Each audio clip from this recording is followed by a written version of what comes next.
നിലമ്പൂരിന്റെ ആതുര സേവന രംഗത്ത് പതിറ്റാണ്ടുകളുടെ പാരമ്പര്യമുള്ള ദേവി ഹോസ്പിറ്റൽ ഡോക്ടർ കൃഷ്ണവേണിയുടെ നേതൃത്വത്തിലുള്ള പുതിയ മാനേജ്മെന്റിന്റെ കീഴിൽ അത്യാധുനിക സൗകര്യങ്ങളോടുകൂടി Devi Janani maternity and general hospital, Kaluthumkadavu, Nilambur. പ്രശസ്ത ഗൈനക്കോളജിസ്റ്റ് ഡോക്ടർ കൃഷ്ണവേണിയുടെ നേതൃത്വത്തിലുള്ള സ്ത്രീരോഗ വിഭാഗവും ശിശുരോഗ വിഭാഗവും RMO ഡോക്ടർ ദീപയുടെയും സേവനം Devi Janani maternity and general ഹോസ്പിറ്റലിൽ ലഭ്യമാണ്. Operation theatre, labour room, ICU, NICU, post operative ward, casualty, lab, pharmacy, AC VIP rooms തുടങ്ങിയവയും സജ്ജീകരിച്ചിരിക്കുന്നു. Devi Janani maternity and general hospital, opposite forest office, Kaluthumkadavu, Nilambur. Phone 9447 181 305.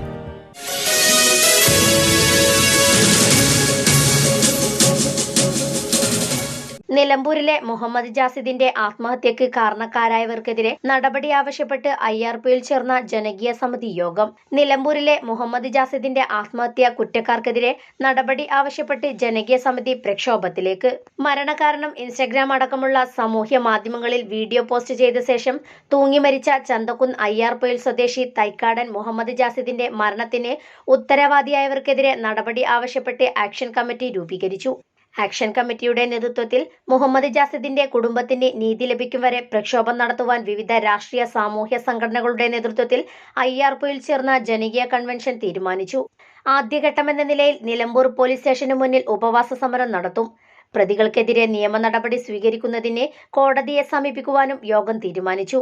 ജനുവരി 28-ന് പുലർച്ചെയാണ് 21-കാരനായ മുഹമ്മദ് ജാസിദിനെ വീട്ടിൽ തൂങ്ങിമരിച്ച നിലയിൽ കണ്ടെത്തിയത്. മരണകാരണം ഇൻസ്റ്റഗ്രാമിൽ വീഡിയോ പോസ്റ്റ് ചെയ്ത ശേഷമായിരുന്നു വീടിന്റെ ടെറസിൽ തൂങ്ങിമരിച്ചത്. വീഡിയോയിൽ പ്രണയവുമായി ബന്ധപ്പെട്ടുണ്ടായ ഭീഷണിയും ഇക്കാര്യത്തിൽ പോലീസ് നിരന്തരം സ്റ്റേഷനിലേക്ക് വിളിച്ചു വരുത്തിയതായും തനിക്ക് പറയാനുള്ളത് പോലീസ് കേൾക്കാൻ തയ്യാറായില്ലെന്നും പറയുന്നു. നിലമ്പൂരിലുള്ള 4 പേരാണ് തന്റെ മരണത്തിന് കാരണമെന്ന് പറഞ്ഞ് ഇവരുടെ ഫോട്ടോ സഹിതം പോസ്റ്റ് ചെയ്താണ് ജാസിദ് തൂങ്ങി മരിച്ചത്. മരണവുമായി ബന്ധപ്പെട്ട് പിതാവും സഹോദരങ്ങളും ജില്ലാ പോലീസ് മേധാവിക്ക് പരാതി നൽകിയിരുന്നു. എന്നാൽ പോലീസ് ഇക്കാര്യത്തിൽ കാര്യമായ അന്വേഷണം നടത്തുന്നില്ലെന്നും പ്രതികളെ രക്ഷപ്പെടുത്താൻ ശ്രമിക്കുകയാണെന്നുമുള്ള ആരോപണം ഉയർന്നതോടെയാണ് ജനകീയ സമിതി രൂപീകരിച്ചത്. യോഗം നിലമ്പൂർ നഗരസഭാ സ്ഥിരം കമ്മിറ്റി അധ്യക്ഷൻ PM ബഷീർ ഉദ്ഘാടനം ചെയ്തു. ഇതിനകത്ത് ഒറ്റക്കെട്ടായാണ് മുന്നോട്ട് പോകുന്നത്. അതുകൊണ്ട് നാടിലെ പ്രധാനപ്പെട്ട എല്ലാ ആളുകളും ഇതിനകത്ത് പങ്കെടുക്കുന്നുണ്ട്.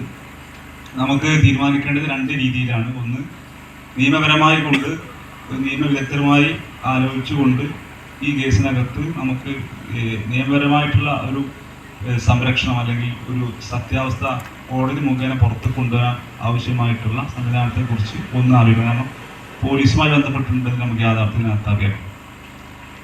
മറ്റൊന്ന്, പോലീസിൽ ഇടപെടുന്ന രീതിയിലുള്ള സമ്മർദ്ദം, അത് ഏത് രീതിയിൽ വേണമെന്ന് സംബന്ധിച്ച് ഈ ആക്ഷൻ കമ്മിറ്റി യോഗം ചേർന്ന് തീരുമാനമെടുത്ത് മുന്നോട്ട് പോകണം. അത് സ്റ്റേഷൻ മാർച്ച് ഉൾപ്പെടെ അല്ലെങ്കിൽ ഈ വിഷയം ഇപ്പോൾ ആക്ഷൻ കമ്മിറ്റി രൂപീകരിച്ചു, അത് ജനങ്ങളെ അറിയിക്കുന്നതിനായിട്ടൊരു പത്രസമ്മേളനം ഉൾപ്പെടെ നടത്തിയിട്ടാണ് നമുക്ക് മുന്നോട്ട് പോകാൻ.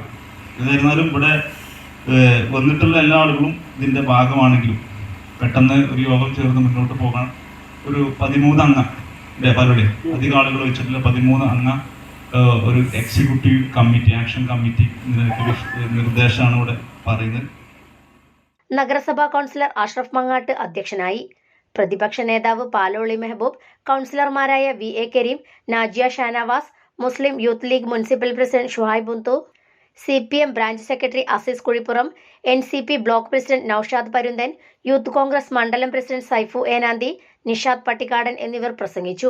നഗരസഭാ chairman Mattumal Saleem, Paloli Mehboob, VA Kareem, PM Basheer, Najiya Shanavas എന്നിവർ രക്ഷാധികാരികളായും അഷ്റഫ് മങ്ങാട്ട് ചെയർമാനും നിഷാദ് പട്ടിക്കാടൻ കൺവീനറുമായും 201 അംഗ സമരസമിതി രൂപീകരിച്ചു.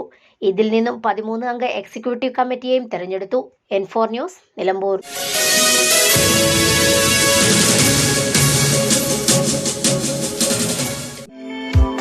അവധി ദിനങ്ങൾ ആഹ്ലാദകരമാക്കാം, ആനന്ദകരമാക്കാം കുടുംബസമേതം. അരികിലുണ്ട് അടിപൊളി റൈഡുകളും ഗെയിമുകളും നിറഞ്ഞ റിവർലാൻഡ് ചിൽഡ്രൻസ് പാർക്ക്.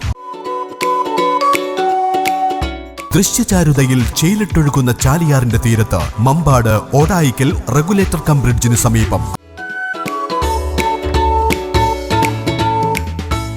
ആകർഷകങ്ങളായ കളിയിടങ്ങളും ഒട്ടേറെ കളിപ്പാട്ടങ്ങളും സ്നേഹസല്ലാപം പകരും ഇരിപ്പിടങ്ങളും കുട്ടിക്കുറുമ്പുകൾക്കും മുതിർന്നവർക്കും ഒരുപോലെ ആസ്വാദ്യകരമായ ഒരു വിനോദസഞ്ചാര കേന്ദ്രം റിവർലാൻഡ് ചിൽഡ്രൻസ് പാർക്ക്.